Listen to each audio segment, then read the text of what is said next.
if we can go back to the SEAL training for a bit, I'd love to know more about, because there is a bit of like um, secrecy and this elevated idea of what Navy SEALs are. Like obviously the Hell Week is has been told forever and ever, but there's just always this concept of these extraordinary individuals, and surely from the training and the results they get, that's absolutely true.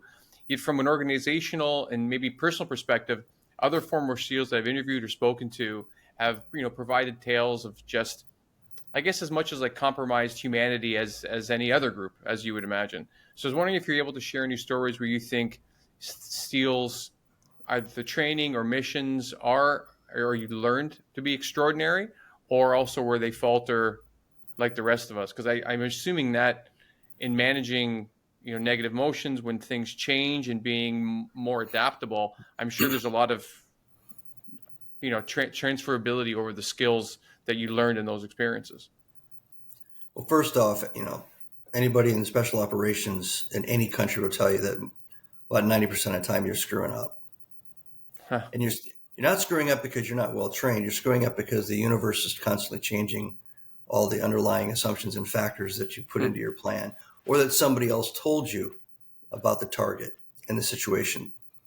So the more experienced you get, the more you realize that the basic selection process that you went through in the very early stage of your career was genius. And this is kind of across the board. I've worked with lots of different countries, special operators, and they have kind of the same crucible at the beginning.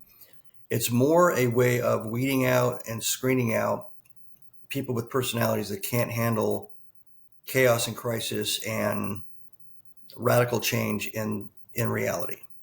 So you have to have a real strong psychological resiliency.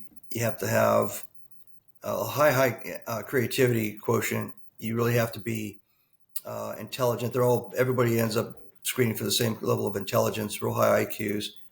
Because when you get into that situation, whether it's in the initial planning or when you're having to redo the entire plan on the fly, it's creativity and innovation and people that think that way that actually carries the day. So when you're going through these early programs, these early selection processes, you're not being taught anything. What you're basically doing, you're being exposed. It's very experiential. You're being exposed to a series of psychological obstacles. And they're psychological in that they're all physical. And maybe in your entire life, you've never been brought to the point where your brain starts to talk you out of doing something to the point you just want to quit. Right. Not everybody's been through that, and they think they have. I don't want to go. I don't want to go up to that girl and ask her for a date or to go. Go out and dance on the dance floor or something. That's very minor compared to. I don't think I can put one foot in front of the other. And the fatigue factor is all that is just the environment. It's very passive, but it's continuous. And as the body starts to decline in its energy levels and its stamina, the brain starts to decline in its willingness and its confidence and its sense of purpose.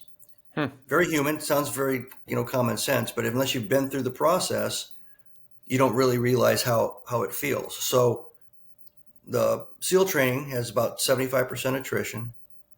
So if you start the course, 25% are going to graduate 5 or 6 months later.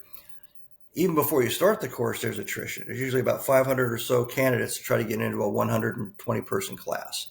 So there's already, pre-class attrition. Then there's the attrition during the course. And that basic raw material, that high IQ, high resilient personality that happens to be able to do a lot of push-ups and run, which is kind of a side thing, can be molded and trained into a high level of capability. And that's kind of the formula in most special operations, including SEALs.